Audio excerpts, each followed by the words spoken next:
ইয়াহুদিদের চুল কাটার মতো করে মুসলমানের ছেলেরা চুল কাটে। ইয়াহুদিদের যেরকম পোশাক পরে এরকম পোশাক পরে, মহিলারা হিন্দুদের পোশাক অনুসরণ করে, শরীর দেখা যায়। যে কাপড় পরলাম এই কাপড় দিয়ে যদি আমার শরীর দেখা যায়, এই কাপড় পরা না পরার মধ্যে কোনো তফাৎ নাই, আছে নাই। এরপরে আকরামা ফিহি আশরাতুম মিনাল আমবিয়াই আলাইহিমুস সালাতু ওয়াস সালাম বিআশরি কারামাত। এই মুহররম মাসটা দামি হওয়ার জন্য এখানে উমদাদুল কারি আল্লামা বদরুদ্দিন আইনি রাহিমাহুল্লাহ তিনি কয়েকটি কথা উল্লেখ করেছেন। এক নম্বর হচ্ছে, এই দিনে মূসা আলাইহিস সালাতু ওয়াস সালামের ফেরাউন থেকে রেহাই পেয়েছিলেন, মুক্তি পেয়েছিলেন। দুই নম্বর হচ্ছে, হযরত নূহ আলাইহিস সালাতু ওয়াস সালাম 950 বছর দাওয়াত দিয়েছিলেন তার কওমকে।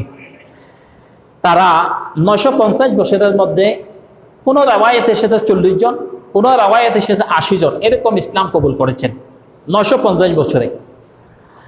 তো আল্লাহর কাছে তিনি দোয়া করলেন, আল্লাহ এই কওমকে তো আমি দাওয়াত দিয়েছি, দাওয়াত গ্রহণ করে না। তখন আল্লাহর অভিশাপ যখন চলে আসলেন, তিনি ওনার 4টা ছেলের নাম এখানে হাদিসে এসেছে। একজনের নাম হচ্ছে শাম, আরেকজনের নাম হচ্ছে হাম, আরেকজনের নাম হচ্ছে ইয়াসিস, আরেকজন হচ্ছে কেনান। এই 4টা সন্তানের নাম এখানে এসেছে। এই 4টা সন্তানের মধ্যে 3টা সন্তান ওই যেটা নূহ আলাইহিস সালাতু ওয়াস সালামের কিস্তি ছিল এখানে উঠেছেন, কেনান উঠে নাই। আল্লাহ বলছেন কেনানকে তুমি তুলতে পারবে না, সে যেহেতু ইমান আনা নাই। তো ইমান যেহেতু আনে নাই, সেই যেহেতু এই গিয়ার মধ্যে উঠতে পারে, কিস্তিতে উঠতে পারে নাই। এখন যদি আমরা ইমান না থাকে, ইমান যদি চলে যায়, বেঈমান যদি হয়ে যায়, তাহলে যেখানে নূহ আলাইহিস সালামের কওমেরা কিস্তিতে উঠেছিল আর তিনি উঠতে পারে নাই, তাই আমাদের ইমান না থাকলে আমরা কি আল্লাহর জান্নাতে যেতে পারবো? এটাকে আশা করা যায়?